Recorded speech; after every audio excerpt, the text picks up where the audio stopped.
여러분, 지난 한 주간도 평안하셨나요? 오사모의 오묘한 성경 공부 시간입니다. 이번 한 주간도 참 수고 많으셨죠? 하나님의 자녀로 또한 하나님의 자녀답게 사는 것이 결코 쉽지 않죠. 하나님의 자녀이기 때문에 하나님의 자녀답게 살기 위해 참아야 하고 견뎌야 하는 시간들이 참 많았을 것입니다. 그런데 그것보다 우리를 더 힘들게 하는 것은 우리의 그러한 수고와 애씀을 아무도 몰라준다는 생각이 들 때일 것입니다. 하지만 그러한 순간에도 우리 하나님께서는 우리를 지켜보고 계시다는 것을 잊지 마세요. 그리고 우리는 세상 사람들은 도저히 이해할 수 없는 무한한 하나님의 은혜를 받은 사람들이라는 사실을요. 오늘도 그러한 하나님의 은혜를 다시 한번 말씀을 통해 확인하는 시간이 될 것입니다. 네, 그럼 성막을 주제로 한 5호성 22번째 시간 출발하겠습니다. 지난 시간 우리는 하나님과의 더 깊은 교제의 장소인 성소를 향해 우리의 발걸음을 내어 디뎠었는데요. 그것이 가능했던 이유는 하나님께서 우리를 왕 같은 제사장으로 삼아주셨기 때문이었습니다. 이 얼마나 복된 사실인가요? 하나님께서는 우리를 구원해 주셨을 뿐만이 아니라 하나님과의 더 깊은 교제의 장소로 나아가는 것을 허락해 주셨습니다. 이제 주저함 없이 그 안으로 들어가 그 속에 감추어진 비밀을 발견하시는 여러분들 되시기 바랍니다.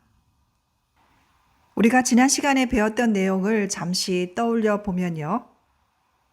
성막들의 입구와 마찬가지로 성소의 입구 역시 동쪽에 위치하였다는 것을 알 수 있었습니다. 그 성소의 입구에는 5개의 기둥이 있었고요.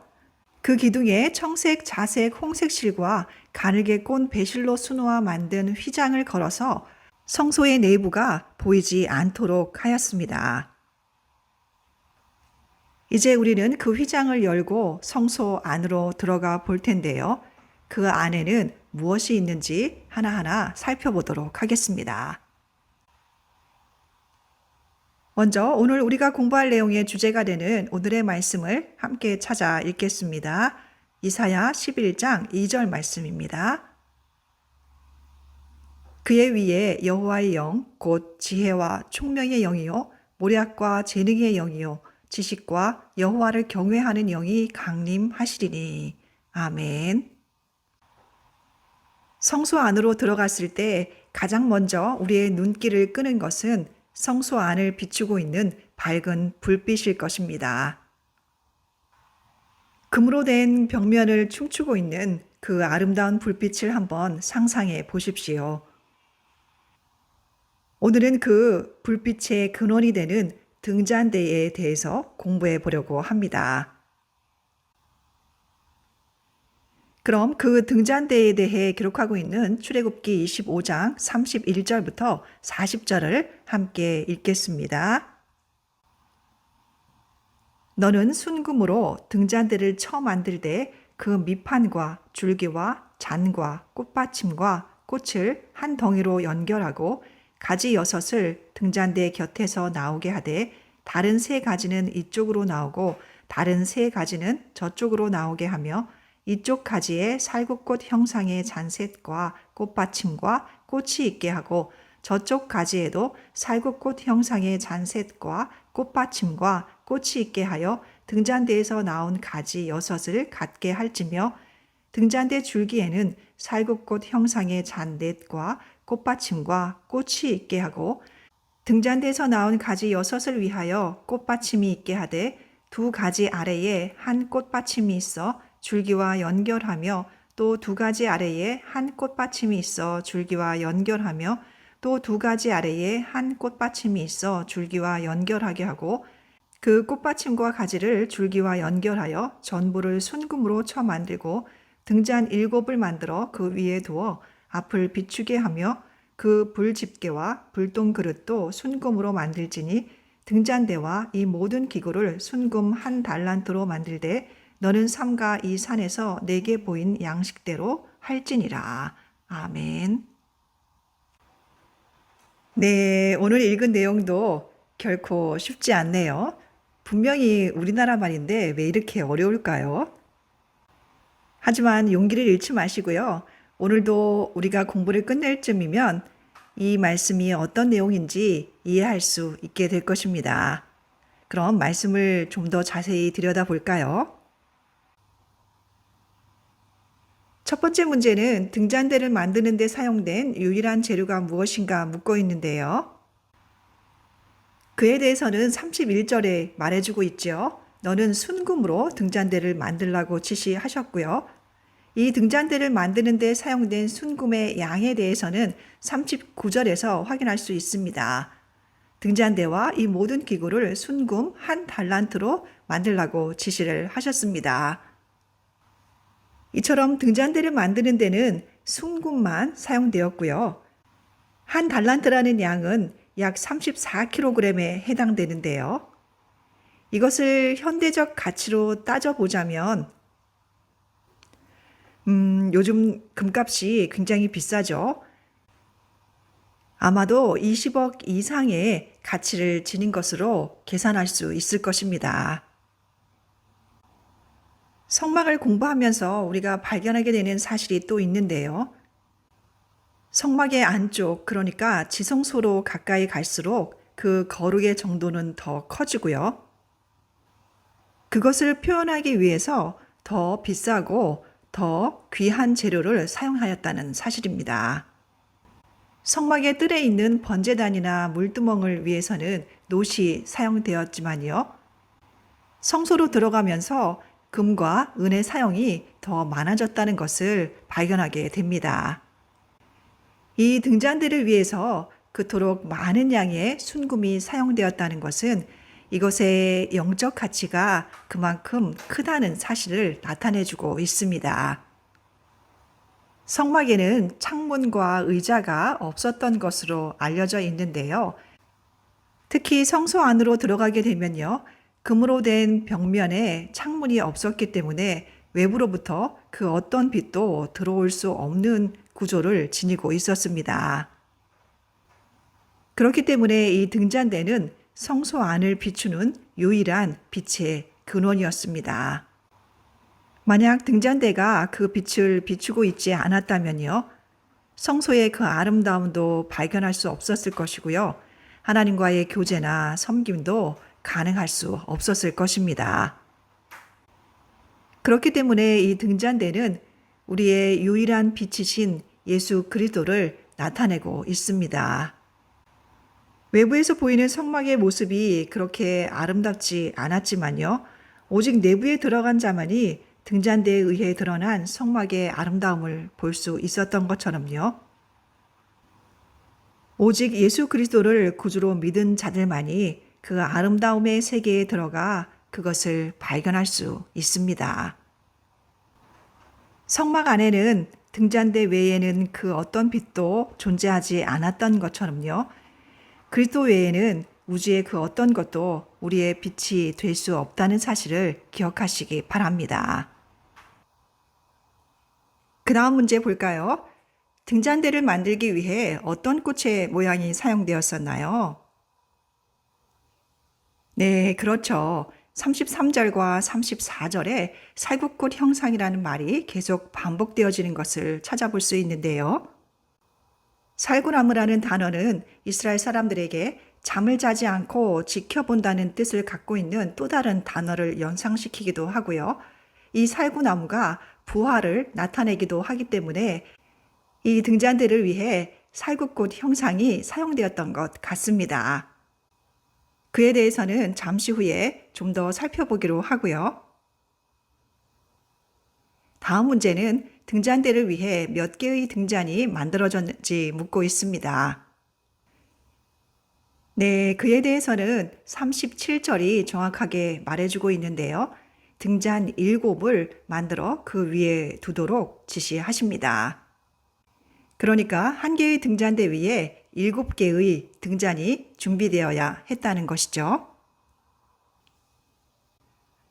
그리고 이 등잔대와 함께 만들어져야 했던 부속품들이 있었는데요. 그에 대해서는 38절이 말해주고 있지요. 그것들은 불집게와 불똥 그릇이라는 것을 알 수 있는데요.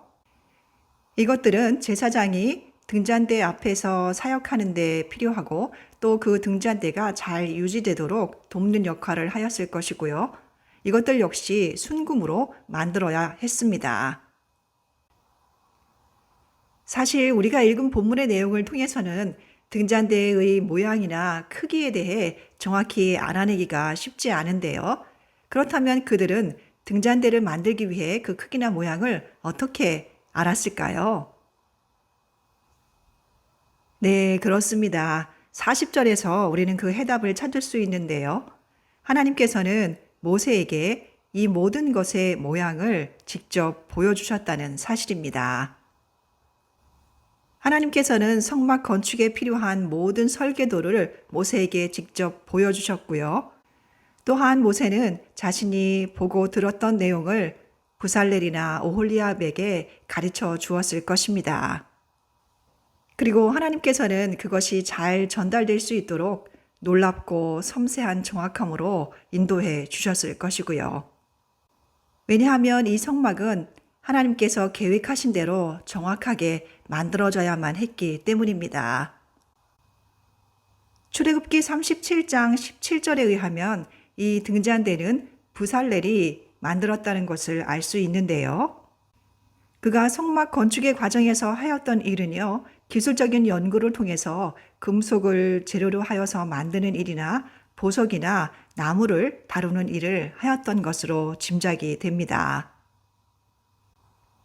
그런데 하나님께서는 이 등잔대의 정확한 크기에 대해서는 우리에게 알려주지 않으셨습니다. 아마도 하나님의 빛은 측량할 수 없기 때문이 아닐까요? 네, 그리고 우리가 이 등잔대를 만드는 방법에 대해 주목할 필요가 있는데요. 이 등잔대는 어떠한 방법으로 만들어졌나요? 네, 그렇습니다. 31절에 의하면 하나님께서는 이 등잔대를 쳐서 만들도록 지시하셨습니다. 쳐서 만들었다는 것은 큰 금덩어리를 계속 불에 달구어 두들기고 치는 과정을 반복해서 만들었다는 것입니다. 이러한 방법으로 아름다운 모양의 등잔대를 만들기 위해서는 고도로 숙련된 기술이 필요하였을 뿐만이 아니라 매우 지루하고 힘겨운 작업이 필요했던 것입니다. 금을 녹여 틀에 부어 만들었다면 훨씬 짧은 기간에 쉽게 만들 수 있었을 것입니다. 그렇지만 하나님께서는 그 방법을 원치 않으셨고요. 커다란 금덩어리가 계속 불에 달구어지고 망치로 두들기는 과정을 반복하여 만들도록 하셨습니다. 이처럼 하나의 큰 금덩어리가 하늘의 양식대로 등잔대가 되기 위해서는 계속적으로 불에 정화되어야 했고요. 끊임없이 망치질을 당해야 했습니다. 하지만 그 결과로 그 어느 것과도 비교할 수 없는 아름다운 작품이 완성되었지요. 이러한 모습을 통해서 우리는 우리 주님께서 우리에게 새로운 생명을 주시기 위해 기꺼이 그 말로 다할 수 없는 고통과 채찍질을 당하셨지만 그 고통스럽지만 완전하신 사역을 통해 다시 영광을 받으셨다는 사실을 기억하게 합니다. 그럼 이미지를 통해 우리가 그동안 살펴보았던 등잔대가 어떠한 모습이었을지 짐작해 보도록 하겠습니다. 등잔대에 대해 성경이 주고 있는 정보는 매우 제한적이기 때문에요. 그것을 해석하는 사람에 따라 그 모양이 조금씩 달라질 수는 있습니다. 그러나 기본적인 틀에 대해서는 우리가 확인할 수 있는데요. 하나의 가지에서 양쪽으로 각각 3개씩의 가지가 뻗어나왔다는 사실입니다. 줄기를 포함해서 6개의 가지에 각각 하나의 등잔이 만들어졌습니다. 이제 지금까지 우리가 공부한 내용이 어떠한 모습이었는지 조금 이해하실 수 있겠죠? 신약 성경인 히브리서는 구약의 성막에 대해 여러 번 언급되어 있는데요. 구약의 성막이나 제사에 대한 이해가 부족하다면 이해하기 어려운 부분들이 종종 발견됩니다. 히브리서 저자는 구약의 성막이 하늘에 있는 참 성막의 모형이라고 이야기하고 있는데요. 이 등잔대 역시 예외일 수 없습니다. 요한계시록을 통해 이러한 내용을 조금 확인해 볼 수 있는데요. 요한계시록 4장 1절부터 5절의 내용을 함께 읽도록 하겠습니다. 이 일 후에 내가 보니 하늘에 열린 문이 있는데 내가 들은 바 처음에 내게 말하던 나팔 소리 같은 그 음성이 이르되 이리로 올라오라. 이후에 마땅히 일어날 일들을 내가 내게 보이리라 하시더라. 내가 곧 성령에 감동되었더니 보라 하늘에 보좌를 베풀었고 그 보좌 위에 앉으신 이가 있는데 앉으신 이의 모양은 벽옥과 홍보석 같고 또 무지개가 있어 보좌에 둘렸는데 그 모양이 녹보석 같더라. 또 보좌에 둘려 24 보좌들이 있고 그 보좌들 위에 24 장로들이 흰옷을 입고 머리에 금관을 쓰고 앉았더라. 보좌로부터 번개와 음성과 우레소리가 나고 보좌 앞에 켠 등불 7이 있으니 이는 하나님의 7 영이라. 아멘. 5절에 의하면 하나님의 보좌 앞에는 7 등불이 켜 있고요. 이에 대해 하나님의 7 영이라고 알려주고 있습니다. 이러한 내용에 비추어 볼 때 등잔대가 성령과 매우 밀접한 관계가 있음을 알 수 있는데요. 등잔대가 예수 그리스도와 성령을 동시에 나타내고 있다는 것은 예수 그리스도와 성령을 결코 분리해서 생각할 수 없기 때문입니다. 성령께서는 우리에게 예수 그리스도를 드러내 보이시기 위해 오신 분이시고요. 그분을 증거하기 위해 오신 분이시기 때문입니다. 하나님의 보좌 앞에 있는 7 등불에 대해서 하나님께서 하나님의 7 영이라고 설명하시는 것에 대해 우리는 조금 당황스러울 수 있습니다. 왜냐하면 하나님의 성령은 한 분이시라는 것을 우리가 잘 알고 있기 때문이죠. 성경에서 7이라는 숫자는 완벽하고 완전함을 나타내는 숫자입니다. 따라서 이러한 표현은 한 분이신 성령님의 7배의 혹은 7겹의 완전하심을 나타낸다고 이해할 수 있습니다. 그리고 이러한 7겹의 광채는 하나님의 영광의 광채이신 우리 주님의 완전하심을 나타내고 있습니다. 이러한 사실에 대해 이사야 선지자는 이렇게 증거하고 있습니다. 이사야 11장 1절부터 2절 말씀입니다. 함께 찾아 읽겠습니다. 이새의 줄기에서 한 싹이 나며 그 뿌리에서 한 가지가 나서 결실할 것이요 그의 위에 여호와의 영 곧 지혜와 총명의 영이요 모략과 재능의 영이요 지식과 여호와를 경외하는 영이 강림하시리니. 아멘. 이 구절에서 말하고 있는 이새의 줄기에서 난 한 가지는 예수 그리스도를 말하고 있고요. 그분의 위에 임하실 성령이 어떠한 속성을 지니고 있는지 우리에게 잘 말해주고 있습니다. 성령은 가장 먼저 여호와의 영이라고 소개해 주셨고요. 지혜와 총명의 영이며 모략과 재능의 영이고 지식과 여호와를 경외하는 영으로 소개해 주셨습니다. 이제 우리는 등잔대를 위해 7개의 등잔을 만들도록 지시하신 그 이유를 조금은 이해할 수 있을 것 같습니다. 그럼 이제 여러분들이 갖고 계신 교재에 직접 등잔대를 한번 그려보셨으면 좋겠어요. 여러분들이 그리신 그림은 여러분들만 볼 수 있기 때문에요. 아, 나는 그림을 못 그리는데 하고 포기하지 마시고요. 오늘 배운 내용을 이해하신 대로 한번 그려보시면 좋겠습니다. 다 그리셨으면요. 각각의 가지들의 이름을 한번 붙여볼 텐데요. 가운데 줄기에는 주의 성령이라고 적으시고요. 각각의 가지들 위에 지혜와 총명, 모략과 재능, 그리고 지식과 경외를 적어 보세요. 어디 우리 두 분 그림도 한번 볼까요? 계속 지웠다, 그렸다를 반복하시던데, 잘 그리셨네요. 이렇게 직접 그려보셨기 때문에 이제 등잔대의 모습은 잊어버리지 않으실 거예요. 그럼 이제 등잔대가 줄기와 가지의 모양으로 만들어진 것은 우리에게 어떠한 의미가 있는 것인지 생각해 보도록 하겠습니다. 앞에서 이미 살펴보았었는데요.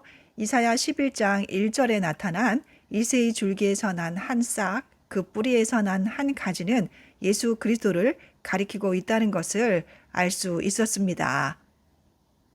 사도 바울 역시 로마서 15장에서 이 구절을 인용하고 있는데요. 하나님께서 다윗의 가문에서 한 싹인 메시아를 나게 하실 것이며 그 싹은 곧 자라서 열매 맺는 왕성한 나무가 될 것임을 말해주고 있습니다. 그 가지에 대해 다른 구절에서도 우리에게 가르침을 주고 있는데요. 예레미야 23장 5절에서도 하나님께서 다윗을 통하여 한 의로운 가지를 일으키실 것임을 말씀하고 있습니다. 그 의로운 가지는 왕이 되어 정의와 공의를 행할 것임을 알려주고 있습니다. 그리고 이사야 4장 2절에서도 여호와의 싹인 메시아의 아름다움과 영화로움에 대해 우리에게 알려주고 있습니다. 이처럼 하나님께서는 예수 그리스도를 다윗을 통한 한 의로운 가지로 이 땅에 보내주셨는데요. 그렇다면 가지 대신 예수님과 우리와는 어떠한 관계가 있을까요? 그에 대해서는 요한복음 15장을 통해서 확인할 수 있는데요. 요한복음 15장 1절부터 6절을 함께 읽겠습니다. 나는 참 포도나무요 내 아버지는 농부라. 무릇 내게 붙어 있어 열매를 맺지 아니하는 가지는 아버지께서 그것을 제거해 버리시고 무릇 열매를 맺는 가지는 더 열매를 맺게 하려 하여 그것을 깨끗하게 하시느니라.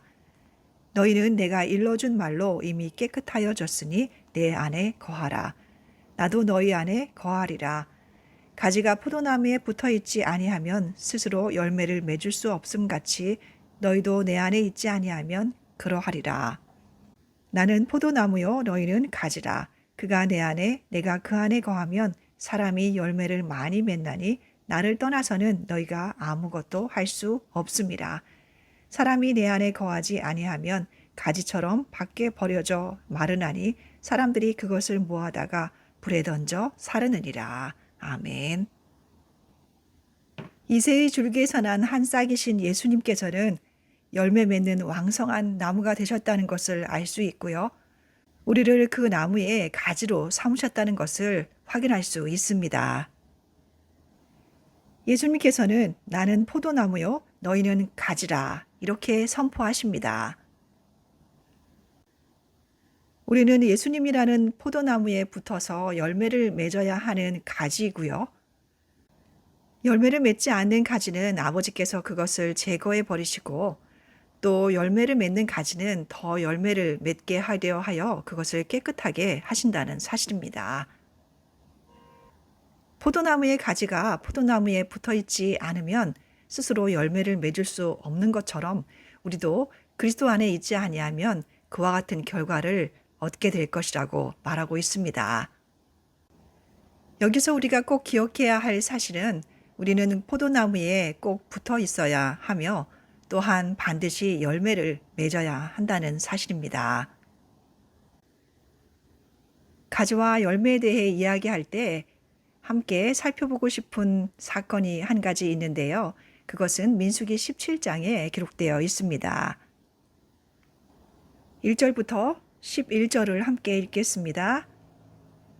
여호와께서 모세에게 말씀하여 이르시되 너는 이스라엘 자손에게 말하여 그들 중에서 각 조상의 가문을 따라 지팡이 하나씩을 취하되 곧 그들의 조상의 가문대로 그 모든 지휘관에게서 지팡이 12를 취하고 그 사람들의 이름을 각각 그 지팡이에 쓰되 레위의 지팡이에는 아론의 이름을 쓰라. 이는 그들의 조상의 가문의 각 수령이 지팡이 하나씩 있어야 할 것임이니라. 그 지팡이를 회막 안에서 내가 너희와 만나는 곳인 증거계 앞에 두라. 내가 택한 자의 지팡이에는 싹이 나리니 이것으로 이스라엘 자손이 너희에게 대하여 원망하는 말을 내 앞에서 그치게 하리라. 모세가 이스라엘 자손에게 말하매 그들의 지휘관들이 각 지파대로 지팡이 하나씩을 그에게 주었으니 그 지팡이가 모두 12이라. 그 중에 아론의 지팡이가 있었더라.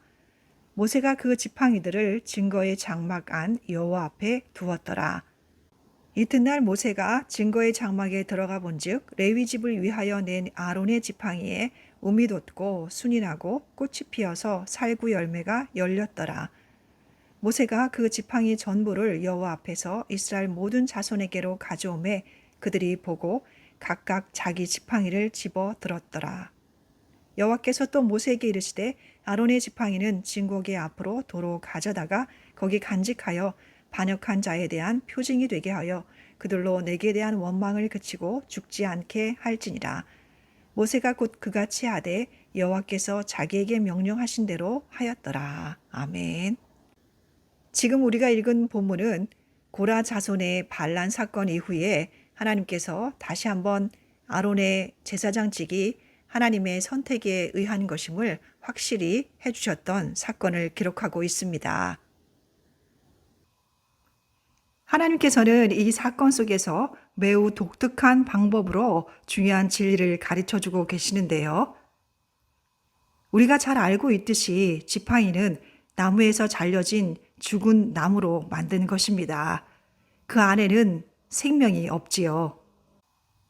하지만 아론의 지팡이에는 움이 돋고 순이 나고 꽃이 피어서 살구 열매가 열렸다고 기록하고 있습니다. 하나님께서 이처럼 아론의 지팡이에 싹이 나게 하신 이유는 무엇이었나요? 그에 대해서는 5절에서 그 답을 찾을 수 있습니다. 그것을 통해서 하나님께서는 그가 하나님의 택한 자임을 나타내려 하셨습니다. 하나님께서 아론의 지팡이에 새로운 생명을 부여해 주신 결과 그 지팡이에는 순이 나고 꽃이 피었을 뿐만이 아니라 그 열매인 살구까지 맺게 되었습니다. 우리 주님도 이와 같으셨습니다. 그분은 이새의 줄기에서 나온 가지로 산자의 땅에서 끊어짐을 당하셨습니다. 그러나 주님은 제3일에 죽음에서 다시 일어나셨죠. 그리고 부활의 풍성한 열매를 맺으셨습니다. 이러한 사실은 바로 우리들에게 적용되어집니다. 하나님의 선택을 받은 사람들은 반드시 열매를 맺어야 한다는 것이죠. 왜냐하면 하나님께서 우리를 참 포도나무이신 그리스도의 가지로 삼으셨기 때문이고요. 열매를 맺을 수 있는 새로운 생명을 주셨기 때문입니다.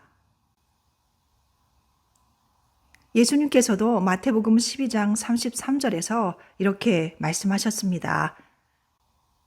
그 열매로 나무를 아느니라. 그렇다면 하나님의 선택을 받은 하나님의 자녀들로서 또 참 포도나무이신 예수님의 가지로서 우리가 맺어야 할 열매들은 어떠한 것들이 있을까요? 그것이 어떤 것들인지 우리가 너무나 잘 알고 있습니다. 이 구절은 올해 우리 교회의 표이기도 한데요. 아마도 다들 암송하셨을 것 같네요. 그럼 마지막으로 갈라디아서 5장 22절과 23절을 함께 암송하고 오늘 공부를 마무리하겠습니다. 오직 성령의 열매는 사랑과 희락과 화평과 오래 참음과 자비와 양선과 충성과 온유와 절제니 이 같은 것을 금지할 법이 없느니라. 아멘. 기도하겠습니다. 하나님 아버지, 오늘도 달고 오묘한 말씀을 통하여 새로운 깨달음을 허락해 주시니 감사드립니다.